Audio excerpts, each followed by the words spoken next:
That's what it's supposed to be. Hello, and welcome back to a Harry Potter book podcast. We just finished Chapter 3, The Invitation, and we've got some fun artwork. So many stamps. Yeah, lots of stamps. Sorry, he's getting confused on what I was trying to say, and I was just trying to say that your hits are a little low today for our microphone. Okay, just a little low. I'll crank up the volume a little bit. Fair enough. We were a little bit faster on the draw this time because we had already gotten kind of distracted. You didn't do our testing 1, 2, 3. How dare we? Exactly. How dare you? And we get the first of a couple of chapters that basically get completely glossed over in the movie and everything. And definitely one of the things I want in the actual TV show is the whole conversation with Harry and Vernon that takes place. But before we get to that point, the artwork is, of course, the envelope completely and totally covered with stamps. Just a little bit of space for the address. A 1-inch area. I mean... That's insanely small, to be honest. Yes. Don't be mocking Molly's penmanship, apparently, because a girl can get it all on there if she needs to. But I have to admit, though, it's definitely cute. I love the concept that the wizards don't use the Muggle post whatsoever. And they're like, is this enough? Do we got enough? Hopefully this is enough. Look, I don't understand why there's not a wizard Muggle consultation program. There should be. There's literally a class. Was it? No. Muggle Studies. There's literally Muggle Studies in school. Which obviously we've heard is not a great class anyway. It's not very accurate. I honestly feel like they definitely need to update their curriculum a little bit since God knows when. And there's so many jobs available. Imagine just being a Muggle-born and they're like, yeah, we'll pay you to teach us about keep us updated on Muggle stuff. And they're like, okay, easy. Literally, you're gonna get paid to be in both worlds. That's enough to have a whole department. Yeah, the Muggle... Be like, alright. Muggle Relations. Muggle Relations, yes. Why isn't this a bigger thing? I'm convinced that is. I'm pretty confident there is, a couple... I'm sure... Somebody Google that. See if there's actually something even, close to it. But I'm convinced there was something like that, only it was horribly inept, basically, you know? That sounds about right. Anyway. We, of course, start off and everything, and we, of course, get the opening part and stuff along those lines, where I regrettably laughed at this, but the comparing Dudley to a baby orca whale, I was like, I'm really not keen on, the fat shaming that goes on through the book series and stuff along those lines. But that did get a bit of a giggle out of me, regretfully. I'll own that. The book does say killer whale, by the way. Orca, killer whale. Same thing. They're the coolest freaking whales ever. And they're not even whales. They're dolphins. I mean, she put 26 stamps on this letter in the picture. Oh, wow. That's a lot. Stamps. That's a lot. Which we did fact check. A baby killer whale, or one at birth, weighs anywhere from 265 to 400 pounds. Which, damn, that's a big kid at 14. Really hope he's leaning more towards the 265. Hopefully, but considering slightly later they mentioned that he is wider than he is tall, we're going towards 400. Yeah. Which I realize, wider than they are tall seems to be a common, well, it's been used twice, but I feel like it's a common phrase used in British writing. Because Tolkien uses it to describe hobbits. They are tall? Yep. I don't know. To be fair, though, or it's not an insult in his case. That's fair. Technically, he does say that hobbits will eventually grow in only one direction, sideways. But anyway, I digress. Also, the diet that they... And also, the book reflects terrible diet culture too, because a quarter of a grapefruit for breakfast is nowhere near a decent breakfast, even when you need to be losing weight. There is the Muggle Liaison Office in the British Ministry of Magic. Oh yes, I did look that up. There's the Muggle Relations career path, but no idea what it entails. You just need to get an OWL in Muggle Studies. I think that you shouldn't be allowed to work in the Muggle Relations Department unless you are Muggle-born. Yeah. Or Muggle-born or half-blood. To be fair, well, according to Haggard, most people are half-blood at least. That's true. They do mention that there's a lot more half-bloods. But obviously, apparently, it's not a decent... Like, I think part of the issue is the fact that wizards are extremely long-lived. And so anybody who would have taken up that station and theoretically could still be in the senior part of that division could theoretically have gotten it back in, like, the 1920s. True, and considering once we hit, like, the 70s, technology exploded. Yeah. Pretty much. So it's one of those things where it's like there could be some old idiots in there basically who aren't bothering to continue to update their education. Honestly, basically. I think no. And on a side note, half-bloods also refers to wizards who are not. It's purebloods, half-bloods, and the Muggle-borns. And sure, a lot of wizards fall in half-bloods, but like they could have two wizarding parents. Specifically, yeah, a half-blood that has a more direct relation to Muggles, I think. Yeah. Not a... Yeah. My parents were both half-bloods. 4 generations of half-blood wizards. Yeah. We're one generation shy of being pureblood. Pretty much. Got this close to being inbred, basically. I do love Harry once again threatening with Sirius. Yeah. The whole... You're writing to him? Oh yeah, he likes to hear from me, and if it goes too long, he might be worried and might want to check in on me. I love Slime. I love how I love this little sass spot that is Harry over the course of this entire conversation with Vernon. It is a disappointment that this got this didn't even make it in the movies, because I would have loved to have seen Daniel Radcliffe throw this shit around, to be perfectly honest. Right? Like, it's just another example of them de-sassing Harry. Because he's like... And making him a wet blanket or a rug or something. Or... Doormat. Bland. Bland. She's bland. I do like his thought process of, like, on one hand, he could... He would make me miserable by keeping me, but then he has to keep me. On the other hand, he can send me... He can be free of me, but I'll be happy. Decisions. I do love, Harry, sort of watching the wheels turn behind Vernon's eyes as he's just the idea that those two things never really come into conflict too often, but when they do, it gets them really thinking. Also, I have to admit, the timeline for them asking Harry to come visit is so short. Because what day of the week is it? I'm not sure, but the only date that I go is they said they were going to pick him up on Sunday, basically. Right, and the Quidditch match is on Monday. Yeah, so... But then it's the next day they have to get ready to go to school. Because Mrs. Weasley did all the shopping for them while they were gone. To be fair, it doesn't exactly say how long they were at, how long it took before the game started popping up and stuff along the way. Okay, if you go back to Chapter 2, it says, after his nightmare, Privet Drive looked exactly as a respectable suburban street would be expected to look in the early hours of Saturday morning. Right. They gave him no time at all for this. So it's Saturday morning, they send the invitation. Now, typically, American Post takes 3 days, roughly. But they do say the game is on Monday night, so the earliest, they could have sent it on a Monday. On the earliest Monday. Is Monday. The previous Monday. Of the week that they're in, yes. But how long did it take Pig to get to Privet Drive? To be fair... It should have taken Pig 3 days. No. He probably waited a couple, because he probably waited till closer to... But... Ron's letter made it sound like they just sent out the post. Maybe he wrote the letter and just didn't... Send it right away. That sounds like a teenage boy. I'm going to do my assignment. Oh shit, I forgot to turn it in. Mom's writing to the Muggles to ask you to stay. They might already have the letter. I don't know how fast Muggle Post is. So, Ron's letter makes it sound like they sent them both at the same time. True, could be. But we also need to remember that Britain is a lot smaller of a country than the United States. True.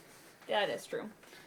They're post and we also don't necessarily know how they dropped the letter off. That's I true. had And they assumed could have given it to wizards to put in the Muggle post, in which case, why bother? my thought process was that Mr. Weasley was so excited about doing it the Muggle way and everything that he popped off the outside of the Ministry, walked over to the local mailbox or something, and slipped the thing in basically. Maybe it's because it had so many stamps; it was a rush delivery. That's also a possibility. I have no I know you need a certain amount of stamps in order to get something a certain weight or a certain distance and stuff and everything under certain circumstances. Or if you have older stamps that aren't the forever stamps, you would need multiple depending on what the price of the stamp was when you purchased it. Because I think post offices nowadays only sell forever stamps. I think vast majority of them are. Or mostly only do forever stamps. But I remember, as a kid, you could get the really cheap ones that weren't the forever stamps. But my parents would shell out extra to get the forever stamps so they'd have a bunch of them. Because, they would go on sale. Yeah. Where it was a forever stamp for half price. You needed one forever stamp, but you might need 3 of the regular stamps. Yeah, because your stamps are actually from, the 50s, so... whatever reason. Yeah. I was unaware of any of this, to be perfectly honest. Somebody doesn't write letters. Nope. I got a lot of letters, and I sent letters, but usually it was just a single stamp. I didn't realize there was different versions. You must have had the forever stamps. Well, I hadn't as far as I was aware, I wasn't hadn't lost a letter or something. I think somebody complained about the fact that I misspelled the address or something like that, and it was only because of the zip code the damn thing made it to the right place or something along those lines. And I'm like, I was a freaking kid. That's why my parents never let us address the envelopes. They would write out the address on the envelopes for us. Well, not we. Do you guys know how many times I misspell squirrel? I misspelled it a lot before I moved into the area. For those who don't know, one of our major roadways in our area is Squirrel Road. Yes, but I continually misspell it. I always think it's 2 L's. Yeah. 2 R's and 2 L's, but it's 2 R's, 1 L. Yeah, it threw me off for the longest time. I hate the word squirrel. Imagine living on a road with dessert or desert in it, basically. Oh god, I'd hate that. Imagine if you lived on a road that was called Desert Road. Oh, or Desert Road. I would not move there. You'd be like, nope, not doing this. No, I'd look at the address and be like, no, I'm not setting myself up for torture. Here's a fun. You live on Desert Drive. Oh in god. Desert County or township. I'm out. I'm moving to a different town. Fuck this shit, I'm out. Yep. I have to admit, though, this was such a mean move by Dudley and everything that when Vernon's distracted, he steals his part of the grapefruit, basically. And I'm just sort of like, that's just mean. And the worst part is poor Harry's already starving on a regular basis as it is, so basically putting him into this fad diet thing and everything, which makes sense. It was the 90s. I'm not expecting a lot of, great health advice from a story that's taking place in the 90s. Yeah. I remember hearing about, the grapefruit diet. We still don't get good diet advice from people. I'm pretty sure even if you go to a nutritionist, it's not always that great, is it? I don't even know with them anymore. I keep getting mixed information. Look, man, amount of calories is what's important. No, where your calories come from is also just as important. This and that, everything If you're just else. trying to lose weight, it's just calories in, calories out. It doesn't matter about anything else. Calories in, calories out. At the base level, if you're just trying to lose weight. If you're trying to be healthy, that's a whole different thing. Yeah. Because it's complicated.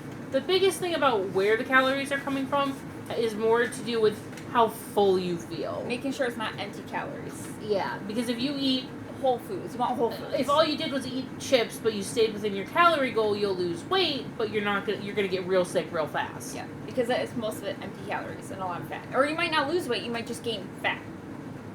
Well, no, you'd still, as long as you're still burning more calories than you are taking in, you'll still lose weight. Okay, I wasn't keeping up with that part.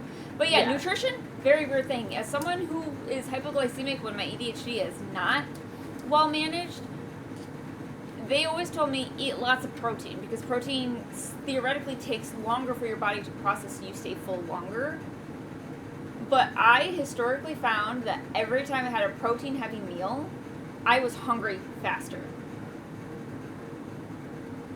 To be fair, you've got that. To be fair with ADHD. Are you talking about the hypoglycemia? Yeah. Yeah, no, even with my hypoglycemia, they tell me carbs are good, you need carbs, but they burn fast. So you need a protein-heavy meal to keep you full longer so you don't crash. Yes, but but because of ADHD, your brain is craving the sugar. Yeah. Because it's like, no, we need energy, we need to be, let's go. It's like I can't burn energy to make energy. Yeah, and it makes sense now, but like, before I knew I was ADHD, I was like, this doesn't make sense. Like, I eat a carb-heavy meal and I'm fine. I eat a protein-heavy meal and I'm hungry in 20 minutes. Look, man, it's a struggle eating a salad. Because, like, I like salad. Don't get me wrong. They're I not like fulfilling. salad. But they're not fulfilling at all. And I'm just like, brain says no. Brain says more food. And I'm like, why? But stomach says maybe not more food. But also, I don't have a gallbladder, so salads also suck anyway. Everything sucks. Look, between the PCOS, the ADHD, and not having a gallbladder, it's a miracle I can eat anything. You have my condolences, sweetheart. Thanks, but anyway, back to Harry Potter. Sorry, guys. Anyway, I love... Oh, sorry, you first. No, go ahead. I love that Harry's like, that grapefruit was so filling. I feel great. Bye! And Dudley's just like, do we eat the same shit? To be fair, it's not Harry if he's not getting some sort of, like, offhand comment towards him. Oh, right. But I have to admit, though, I like the introduction of Pigwidgeon officially into the actual story. Harry walks in, sees that Hedwig looks annoyed as humanly possible. Like, what are you so... Oh. Bam! Right into the head, basically. Harry's just sort of like... picks up the letter, basically, for Ron, as Pigwidgeon is just skyrocket going around in circles in his room and everything. I'm just sort of like...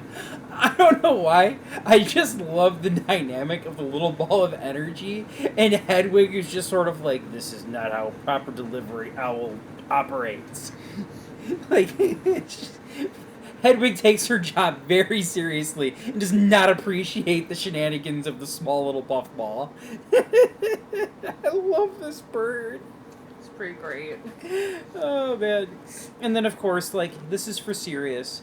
And when you get back, I'll be over at Ron's house, and she gives him a nice, affectionate little nip and everything. It's just sort of like, oh, I love this bird. So sweet. I also love that in the letter, Ron sends, he's like, if the Muggles say yes, send Pig back ASAP, and we'll get you Sunday night. If the Muggles say no, send Pig back ASAP, and we'll come get you Sunday night. Their compliance is not a factor. Right. To be... If anything, they'll get him faster, because they said no.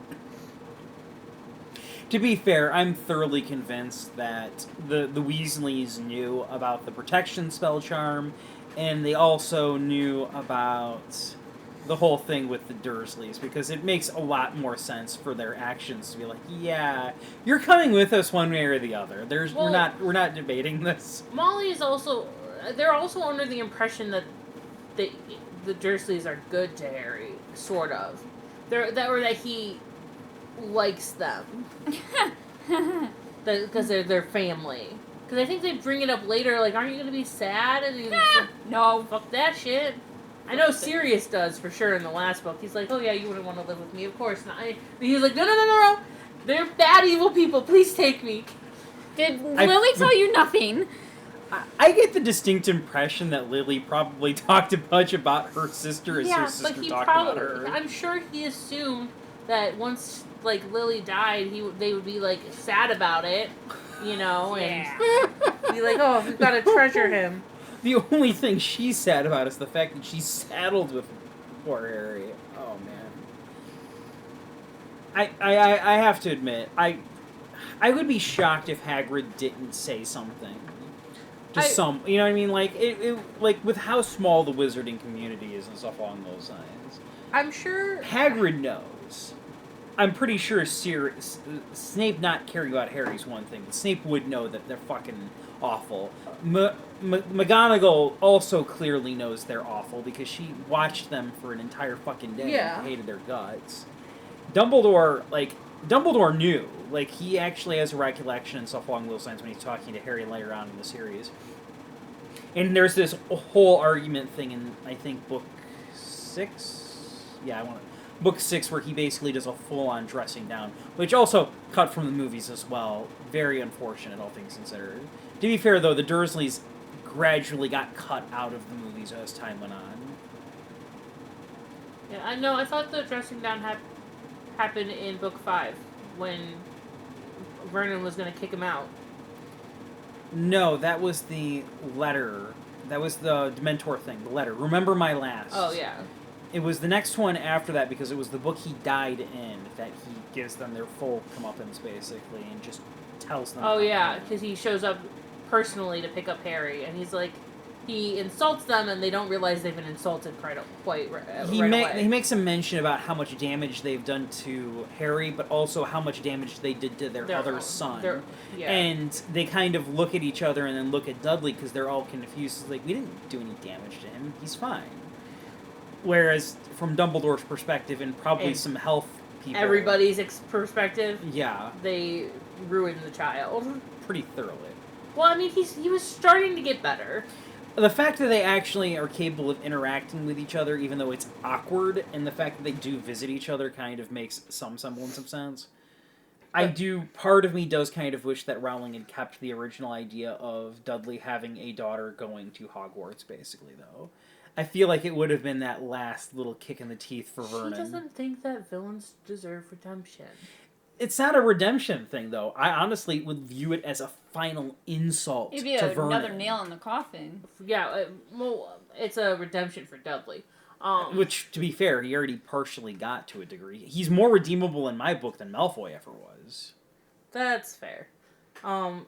There's also, what was I going to say? Oh, also in regards to Molly, knowing, she might not know about the charm per se, but I'm sure Dumbledore had to sit and explain, or had to give her some kind of explanation of why she can't just keep Harry all summer, or why he can't live with them instead. I think part of that would be the fact that I don't think the Weasleys could afford to have Harry. They wouldn't have to. Harry would chip in his own lot. That's not necessarily how that would work, though. We both know how the law system would work. In order for you to take on a child, most of the time and stuff along those lines, you would be required to be able to provide for them. Even if the child already has technically finances available and everything, it wouldn't be a the good Wizarding World would pay for his foster care. But then also it might start a whole wide fight within the Wizarding World of who gets the foster, the famous Harry Potter. That's part of the reason Dumbledore says that Harry needs to be there specifically out of all this. Which, somebody actually made a bit of an argument against that, though, is the fact that, yes, while having a child who's famous for something they can't remember would give them a very deep-seated ego, in a sense, we have the opposite problem with this version of Harry, where he has absolutely no way of handling his fame in any way, shape, or form. You know what I mean? Right, because at least if he had grown up in the Wizarding World, if you had found a family that was pretty well grounded, they could raise him like, hey, these are things you're going to have to deal with, but, like, don't let it get to your head. He could have been eased into it a little bit easier. Yeah, not just, hey, you're 11 years old. Why is everybody looking at me? I don't understand. Why is everybody shaking my hand? Why in the... I don't get it. To overwhelming fame as somebody with anxiety. Yeah, Harry, I'm kind of surprised Harry didn't turn into a frickin' hermit after, like... Be like, fuck this shit, I'm out! Yeah, I'm done. The fact that he went on to actually work for the Ministry and actually work as an Auror and Bad writing. Is kind of... Bad writing. I feel like even if it... Like, another option was, like, maybe... Hopefully someone famous in the Muggle world, so that way... Even if it wasn't directly his fame, he still was exposed to fame.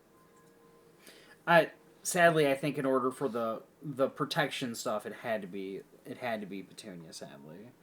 But to be perfectly fair, though, I do think that while Dumbledore is mindset is relatively well grounded with that thought process. The fact of the matter is, nobody fucking checked up on him. Nobody did any welfare checks. Nobody did anything whatsoever. Under normal circumstances, Look, even man, the Muggle world kind of dropped the ball. It's just one of those things where it's like Dumbledore really should have kept a better eye on this. Yeah, or at least have like a wizarding agent pretending to be CPS, being like, I don't know what it's called in Britain, but like, I get the idea from a story concept and stuff along those lines, but it's definitely one of those things where it's like, this is not Cobra Bubbles. Yeah, we need a Cobra Bubbles in here.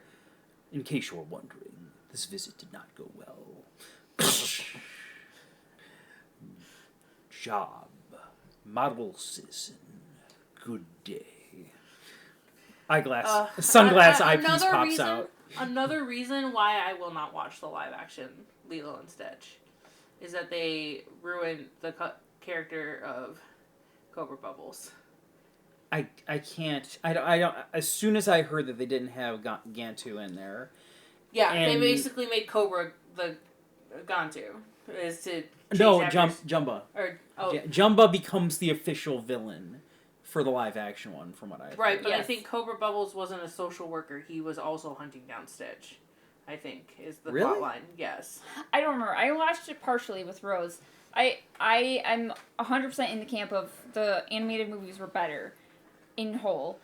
I will say that the live action Lilo and Stitch did have a couple of really amusing moments because there was a Hawaiian grandma somewhere. Someone's Hawaiian grandma, and they're trying to resuscitate or CPR Stitch or whatever, and they're like, it's not working, and they're Pleakley was like, no, he needs electricity or whatever, he needs a shock, and their CPR device not working, the defibrillator not working. Lilo just grabs jumper cables, and Grandma looks from the jumper cables to the car and goes, that work? Yeah, a couple of good moments don't does not make a movie, I admit. No. Look, it also doesn't make any sense that she went to California for marine biology. No. When the best marine biology college is in the United Hawaii. States. It's in fucking Hawaii. And they're like, oh, well, you'll have a portal jump so you can see her anytime. So why can't she live in Hawaii and portal jump to school? Right. None of it makes sense, so I'm not going to watch it because it sounds garbage. In Hawaii, yes. Every single time that movie gets brought up and stuff along those lines, all I can think to myself is, you could have done a bad movie, or a movie that failed, or something along those lines. That way, if you screw that up, nobody gives a shit. But Lilo and Stitch is, honest to God, what I consider one of the best Disney animated movies they've made in a really long fucking time. It was really good. To be perfectly honest, that movie is the reason I find a lot of other more newer movies kind of pissing me off a little bit, is because the whole thing with Frozen, where it's like, it's not about regular love, it's about sister love, and I'm like, Lilo and Stitch. It doesn't have a romance. Lilo and Stitch. The closest thing they have is to that one dude who's in the movie and everything, and he's David. David, who is completely nice cool.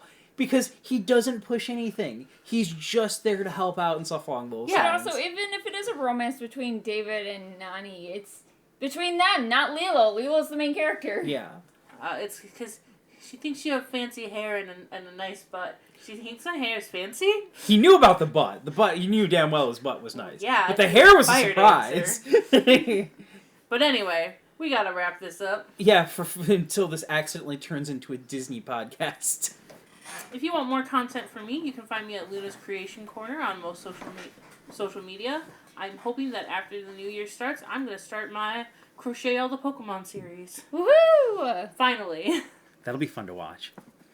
And you can find me on YouTube at Brandywine Stitches and the rest of the socials at Hockeytown Candle. I'm on Twitch streaming Mondays and Wednesdays and stuff. I try to get on there for at least a half, maybe an hour or so. Still playing Persona 3 Reloaded. And I believe that's everything. So please like, comment, and subscribe. And we will see you next time. Until then, keep your wands at the ready.